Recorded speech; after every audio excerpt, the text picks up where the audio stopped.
ഇത് ആക്ച്വലി സാധാരണ ഒരു സിനിമൻ്റെ പ്രോജക്റ്റ് തുടങ്ങുന്നത് പോലെ തുടങ്ങിയ ഒരു കാര്യമല്ല. കാരണം എന്താണെന്ന് വെച്ചാൽ ഇതൊരു 6 മാസം മുമ്പാണ് എൻ്റെ പ്രോജക്റ്റ് ചെയ്യുന്നത്. അപ്പോൾ ആർട്ടിഫിഷ്യൽ ഇൻ്റലിജൻസ് വളർന്നുകൊണ്ടിരിക്കുകയാണെന്നും ഞാനത് സ്ഥിരമായിട്ട് നിരീക്ഷിക്കുന്ന ഒരാളായിരുന്നു. അപ്പോൾ ആർട്ടിഫിഷ്യൽ ഇൻ്റലിജൻസിൻ്റെ ഫിലിം ടൂൾസ് അത് ഡെവലപ്പ് ചെയ്തുകൊണ്ടിരിക്കുകയാണെന്നും അതിപ്പോൾ 8 സെക്കൻഡ് വീതമുള്ള ഷോർട്സ് എടുക്കാൻ പറ്റുമെന്ന് മനസ്സിലാക്കിയപ്പോൾ അത് ചേർത്ത് വെച്ചൊരു സിനിമ, അതും പൂർണ്ണമായിട്ടും എൻ്റെ കയ്യിലുണ്ടായിരുന്ന ഒരു ലാപ്ടോപ്പ് ഉപയോഗിച്ച് എങ്ങനെ സമ്പൂർണ്ണമായിട്ടുള്ളൊരു സിനിമ എടുക്കാം, ആ ഒരു ചാലഞ്ചിനെയാണ് ഞാൻ ഫേസ് ചെയ്തത്. പിന്നീട് അത് പൂർത്തിയാക്കിയതിന് ശേഷമാണ് ഒരു സിനിമ എന്നുള്ള നിലയ്ക്ക് പൂർത്തിയായെന്നും അത് തിയേറ്ററിലേക്കും സെൻസറിലേക്കും പോകാം എന്നും ആയ ഒരു സിറ്റുവേഷനിലാണ് കൂടുതൽ ടെക്നിക്കലായിട്ടുള്ള മറ്റ് സാധ്യതകൾ അന്വേഷിക്കുകയും അതിനു വേണ്ടിയിട്ടുള്ള പുറമേ നിന്നുള്ള സഹായങ്ങൾ ചെയ്യുകയും ചെയ്തത്. ആ അർത്ഥത്തിൽ ശരിക്കും പൂർണ്ണമായും ഒരു ലാപ്ടോപ്പ് ഉപയോഗിച്ചിട്ടുള്ളൊരു സിനിമയാണ്. എനിക്ക് പ്രേക്ഷകരുടെ മുമ്പിൽ പറയാനുള്ളൊരു കാര്യവും അതാണ്. അതായത് ഒരു ലാപ്ടോപ്പ് വെച്ചൊരു സിനിമ ഉണ്ടാക്കാൻ പറ്റുമോ, അത് തെളിയിക്കുക എന്നുള്ളതായിരുന്നു എൻ്റെ ഒരു ടാർഗറ്റ്.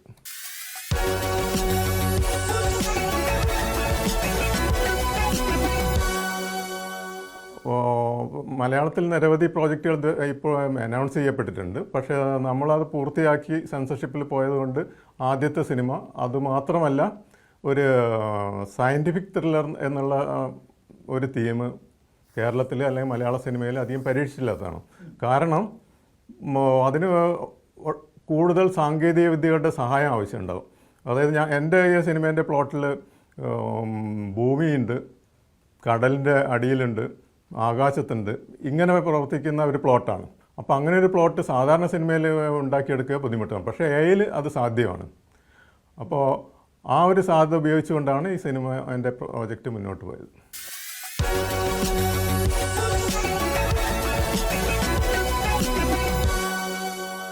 കോസ്റ്റേ ഇല്ല എന്നുള്ള നിലയ്ക്കല്ല, ഒരു ലാപ്ടോപ്പ് വെച്ച് സിനിമ ചെയ്യണമെങ്കിൽ അതിൻ്റെ ചില അടിസ്ഥാന സൗകര്യങ്ങളുണ്ട്.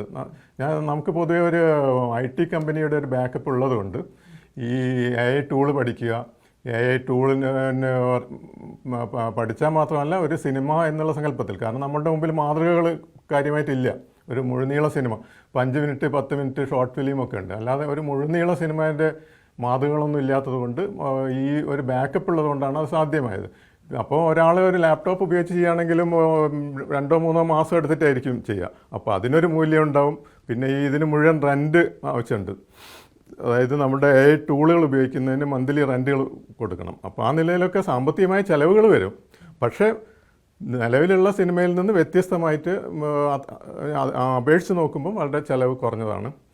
അതുമാത്രമല്ല, ഈ AI സിനിമ എന്നുള്ളതിനേക്കാൾ ഉപരി AI ഉപയോഗിച്ച് എൻ്റർടൈൻ മേഖലയിൽ കണ്ടൻറ്റുകൾ നിർമ്മിക്കുക എന്നുള്ള ഒരു തോട്ടിലാണ് ഞാനിത് ചെയ്തിട്ടുള്ളത്. അതുതന്നെയാണ് നമ്മുടെ നാട്ടിലെ ചെറുപ്പക്കാരുടെ മുമ്പിലും എനിക്ക് വെക്കാനുള്ളത്. AI ഉപയോഗിച്ച് എൻ്റർടൈൻ ഫീൽഡിൽ കണ്ടൻറ്റുകൾ ഉണ്ടാക്കുക. ഇതിന് വലിയ മാർക്കറ്റ് ഉണ്ട്.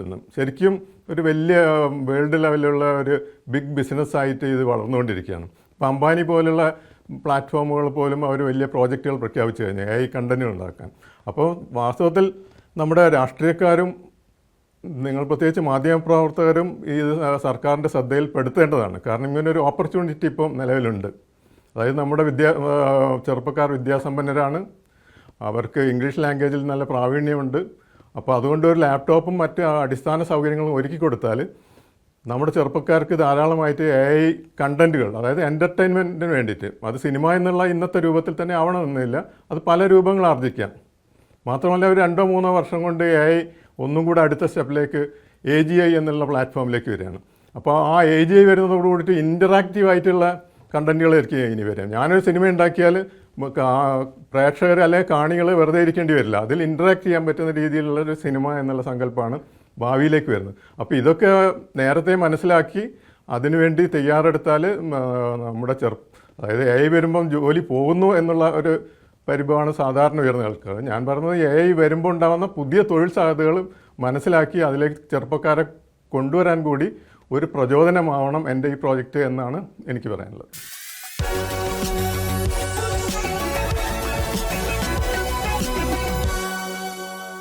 അതൊരു സയൻറ്റിഫിക് ത്രില്ലർ എന്നുള്ള രീതിയിൽ ഈ ഏലിയൻസുമായി ബന്ധപ്പെട്ട കുറേ കാര്യങ്ങളും അതിനെക്കുറിച്ചുള്ള പഠനങ്ങളും ഇതൊക്കെ ശ്രദ്ധിക്കുന്ന ഒരാളാണ് ഞാൻ.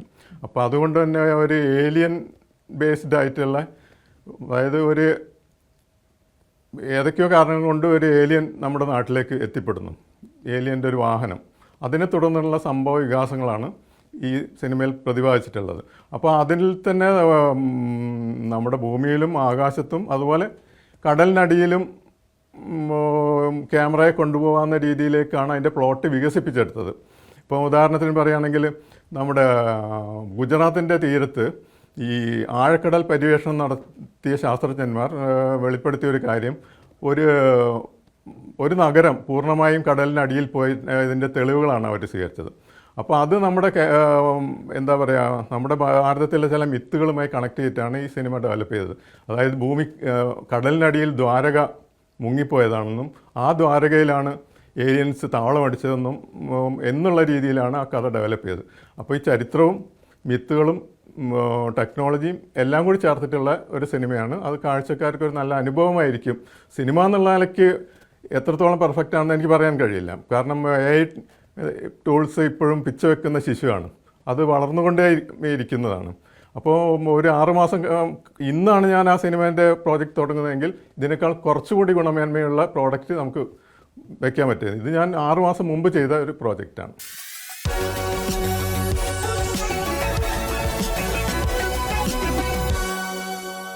ഫ്യൂച്ചറിലേക്ക് ഈ ടെക്നോളജി വരുന്നത് കൂടിയിട്ട് നമ്മുടെ സാധാരണ രീതിയിൽ AI പ്രയോഗിക്കുമ്പോഴുള്ള പ്രധാന പരിഭവം ക്രിയേറ്റിവിറ്റി നഷ്ടപ്പെടുത്തുന്നു എന്നുള്ളതാണ്. പക്ഷേ യഥാർത്ഥത്തിൽ ആളുകളുടെ ക്രിയേറ്റിവിറ്റി കുറേയും കൂടി ഫലപ്രദമായിട്ട് കൊണ്ടുവരാൻ പറ്റും. അതായത് ഇമാജിനേഷൻ നമുക്ക് ഇപ്പോഴത്തെ ക്യാമറയുടെ സംവിധാനം വെച്ചുകൊണ്ട്, ഇപ്പം സിനിമയ്ക്ക് ഉപയോഗിക്കുന്ന ക്യാമറയുടെ സംവിധാനം ഉപയോഗിച്ചുകൊണ്ട് ഇമാജിൻ ചെയ്യുന്നതിനേക്കാൾ അപ്പുറം ഇമാജിനേഷൻ്റെ വലിയൊരു ലോകം തുറക്കും. നമ്മൾ ഇമാജിൻ ചെയ്യുന്നത് സാക്ഷാത്കരിക്കാൻ പറ്റുന്ന ടെക്നോളജിയാണ് നമ്മുടെ മുമ്പിലുള്ളത്. ഒരാൾ ഏകാന്തമായ ഒരു ലാപ്ടോപ്പിന് മുമ്പിലിരിക്കുമ്പോഴും അയാൾക്ക് സഹായികളായി വരുന്നത് AI-യുടെ അദൃശ്യമായിട്ടുള്ള കാര്യങ്ങളാണ്. ഇപ്പോൾ ഒരു സിനിമയിൽ 18ഓളം ഡിപ്പാർട്ട്മെൻറ്റുകൾ ഉണ്ടാവും എന്ന് പറയുന്നുണ്ട്, അതിൻ്റെ വലിയൊരു ക്രൂ ഉണ്ടാവും. ഇവിടെ അതിന് പകരം 18 അതിലധികം AI ടൂളുകളാണ് നമ്മുടെ സഹായത്തിന് എത്തുന്നത്. അപ്പോൾ അതുകൊണ്ട് കണ്ടൻറ് ബേസ്ഡ് തൊഴിലിൻ്റെ സാധ്യത മാത്രമല്ല, കൂടുതൽ മെച്ചപ്പെട്ട കണ്ടൻറ്റുകൾ ആളുകളുടെ ഭാവന വികസിക്കുന്നതിനനുസരിച്ചിട്ട് രൂപം കൊടുക്കാൻ കൂടി കഴിയും എന്നുള്ളതാണ് അതിൻ്റെ പ്രത്യേകത.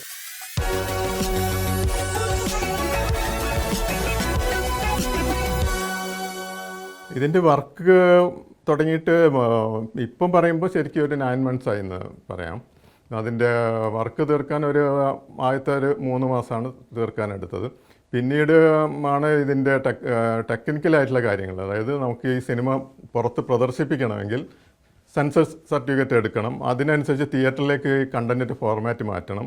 കാരണം നമ്മൾ ലാപ്ടോപ്പിൽ ഉണ്ടാക്കുന്ന കണ്ടൻറ്റ് അതേപടി തിയേറ്ററിൽ കാണിക്കാൻ പറ്റില്ല. അപ്പോൾ അതിൻ്റേതായിട്ടുള്ള ടെക്നോളജി, അതിൻ്റേതായുള്ള സാങ്കേതികമായ സഹായങ്ങൾ ഇതൊക്കെ നേടി എടുക്കാൻ, കാരണം സെൻസറിന് പോകാൻ തന്നെ 1 മാസം എടുത്തിട്ടുണ്ട് നമ്മളെല്ലാ പ്രോജക്റ്റും കഴിഞ്ഞതിന് ശേഷം തന്നെ. അപ്പോൾ ആ രീതിയിലാണ് ഇത് മൊത്തത്തിൽ ഇപ്പോൾ ഒരു 9 months ആയി. അതിൽ 3 മാസമാണ് സിനിമയ്ക്ക് വേണ്ടിയിട്ട് ഞാൻ കാര്യമായി പ്രവർത്തിച്ചത്.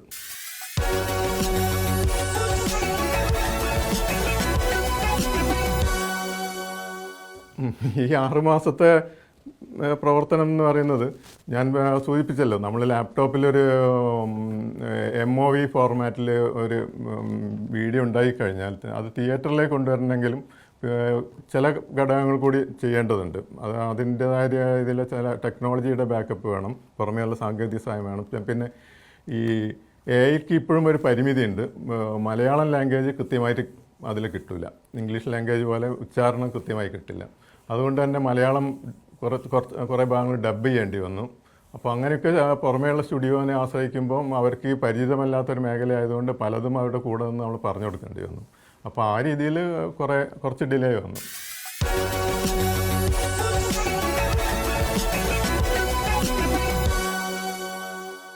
അല്ല, ഇത് ഞാൻ ചുരുക്കി പറഞ്ഞാൽ ഞാനൊരു പരീക്ഷണാത്മകമായി ചെയ്തിട്ടുള്ളൊരു പ്രോജക്റ്റാണ്. അതുകൊണ്ട് തന്നെ തിയേറ്ററിൽ തുടർച്ചയായിട്ട് കളിക്കണോ വേണ്ടേ എന്നുള്ളത് ഈ പ്രിവ്യൂ ഷോൻ്റെ പ്രതികരണങ്ങൾ കൂടി നോക്കിയിട്ടായിരിക്കും ചെയ്യുക.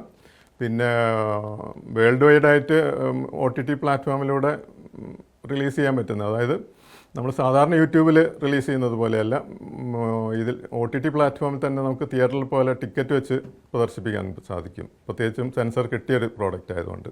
അപ്പോൾ അതും കാര്യമായിട്ട് ആലോചിക്കുന്നുണ്ട്.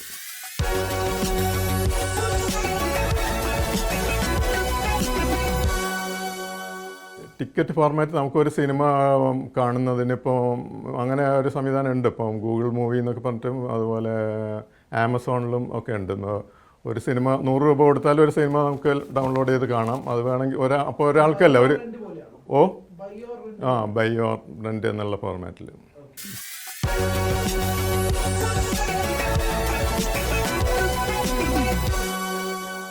എന്നെ സംബന്ധിച്ചിടത്തോളം ഉള്ള എമൗണ്ട് കാൽക്കുലേറ്റ് ചെയ്യാൻ പറ്റില്ല. പക്ഷേ അപ്രോക്സിമേറ്റ്ലി ഞാൻ പറയുകയാണെന്നുണ്ടെങ്കിൽ ഒരു 50 lakhs ഉണ്ടെങ്കിൽ എല്ലാ വർക്കും ചെയ്ത് തിയേറ്ററിൽ എത്തിക്കാൻ പറ്റും. അതായത് ഈ വർക്ക് ചെയ്യുന്ന അയാളുടെ എഫേർട്ടിനും ഒരു മൂല്യമുണ്ടല്ലോ.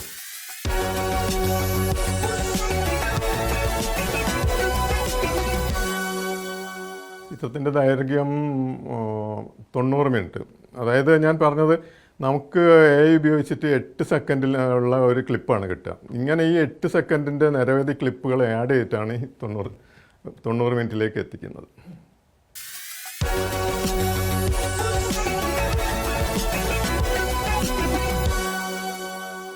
അല്ല, ഒരു സംഘർഷം ഉണ്ടാകുന്ന സമയത്ത് അല്ലെങ്കിൽ അതുപോലുള്ള പ്രശ്നങ്ങളിൽ മുന്നിൽ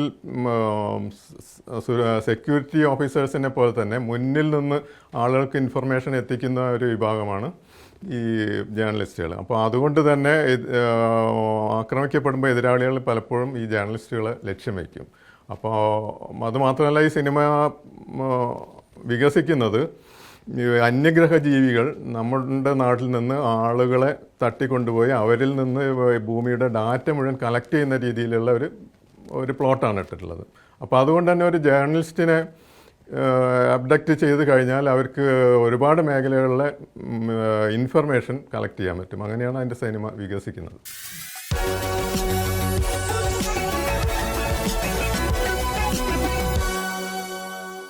അതെ, അതിൽ നമുക്ക് ഇപ്പം കോടികൾ മുടക്കി സിനിമ എടുക്കുന്ന ആളുകളുടെ ഒരു ഭയാശങ്ക നമുക്കില്ല. കാരണം അവരെ സംബന്ധിച്ചിടത്തോളം ഒരു സിനിമ ഇറങ്ങി ആദ്യത്തെ ദിവസം തന്നെ നെഗറ്റീവ് കമൻറ്റ് വന്നു കഴിഞ്ഞാൽ അവർക്ക് വലിയ സാമ്പത്തിക നഷ്ടം വരും. അപ്പോൾ അങ്ങനെ ഒരു വലിയ ഘടകം ഇതിലില്ലാത്തത് കൊണ്ട് തന്നെ ആദ്യത്തെ പ്രോജക്റ്റ് എന്നുള്ളത് കൊണ്ട് തന്നെ പോസിറ്റീവ് കമൻറ്റുകൾ മാത്രമല്ല നെഗറ്റീവ് കമൻറ്റുകളും നമ്മൾ അങ്ങനെ എടുക്കാൻ ഉദ്ദേശിക്കുന്നുണ്ട്. അപ്പം നെഗറ്റീവും പോസിറ്റീവായിട്ടുള്ള ആളുകളുടെ പ്രതികരണത്തിനനുസരിച്ച് അതിന് മുന്നോട്ട് പോകാം എന്നുള്ളതാണ്.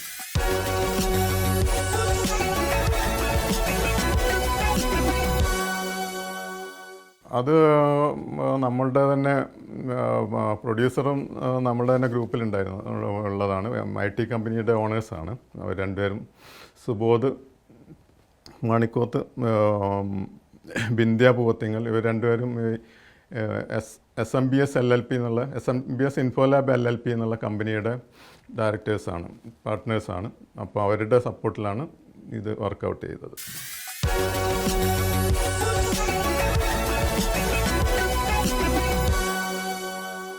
പ്രധാനമായിട്ടും ഈ AI കണ്ടൻറ്റുകൾ എൻ്റർടൈൻ മേഖലയിൽ ഡെവലപ്പ് ചെയ്യാനുള്ള കാര്യങ്ങൾ ചെയ്യുക, അതോടൊപ്പം അത് ചെയ്യാൻ തയ്യാറായി വരുന്നവർക്ക് ആവശ്യമായിട്ടുള്ള ഇൻഫർമേഷൻ നൽകുക എന്നുള്ളതും കൂടെ എൻ്റെ ഒരു താല്പര്യമാണ്. ആരെങ്കിലും പുതുതായി ചെറുപ്പക്കാരോ അല്ലാത്തവരോ ഇങ്ങനെയുള്ള പ്രോജക്റ്റിന് വരികയാണെങ്കിൽ അതിന് വേണ്ട എൻ്റെ എക്സ്പീരിയൻസ് അവർക്ക് കൊടുക്കാം, അങ്ങനെയൊക്കെയുള്ള ഉദ്ദേശമാണ് ഉള്ളത്.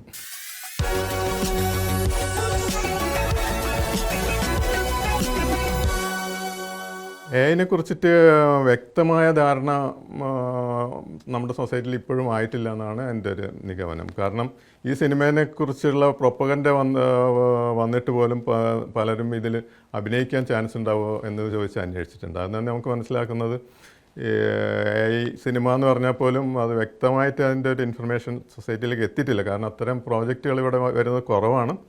പിന്നെ സാധാരണ സിനിമ എടുക്കുന്ന അതേ ഒരു പ്രോജക്റ്റാണെന്ന് തോന്നുന്നുണ്ട് മറ്റ് പല കമ്പനികളും അനൗൺസ് ചെയ്ത പ്രോജക്റ്റുകളെന്ന് മനസ്സിലാക്കുന്നത്. അപ്പോൾ AI കുറിച്ചിട്ട് കുറച്ചും കൂടെ ഈ സിനിമയൊക്കെ വരുന്നതോട്ട് ചർച്ച ചെയ്യപ്പെടാൻ സഹായിക്കുമെന്നാണ് ഞാൻ കരുതുന്നത്.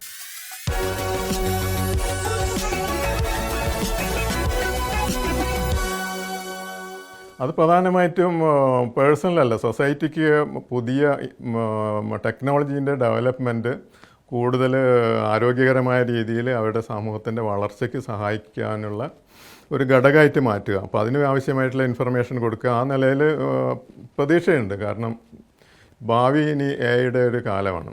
അതുകൊണ്ട് ഇന്നുള്ള സിനിമ ഇല്ലാതായി പോകുന്നൊന്നല്ല ഉദ്ദേശിക്കുന്നത്.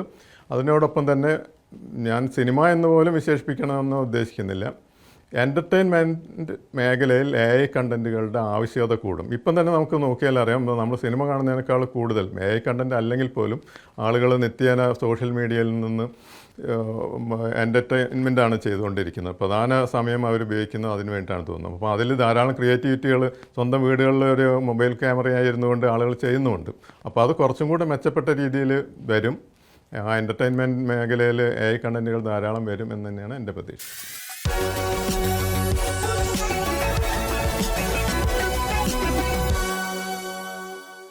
തീർച്ചയായിട്ടും. കാരണം സാങ്കേതികമായിട്ട് മികച്ച കണ്ടൻറ്റുകളായിരിക്കും AI നൽകുക. അതുകൊണ്ട് തന്നെ നിലവിലുള്ള സിനിമയേക്കാൾ മികച്ച ഒരു വിഷ്വൽ എക്സ്പീരിയൻസ് പ്രേക്ഷകർക്ക് കിട്ടും. സ്വാഭാവികമായിട്ടും അതിൽ ആളുകൾ അട്രാക്റ്റ് ആവുകയും ചെയ്യും.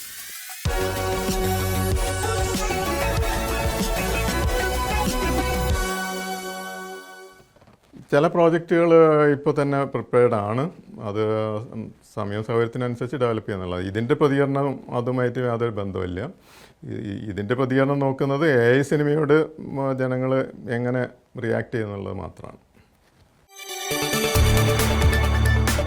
കൂടുതൽ വാർത്തകൾക്ക് News 18 Keralam YouTube channel subscribe ചെയ്യുക.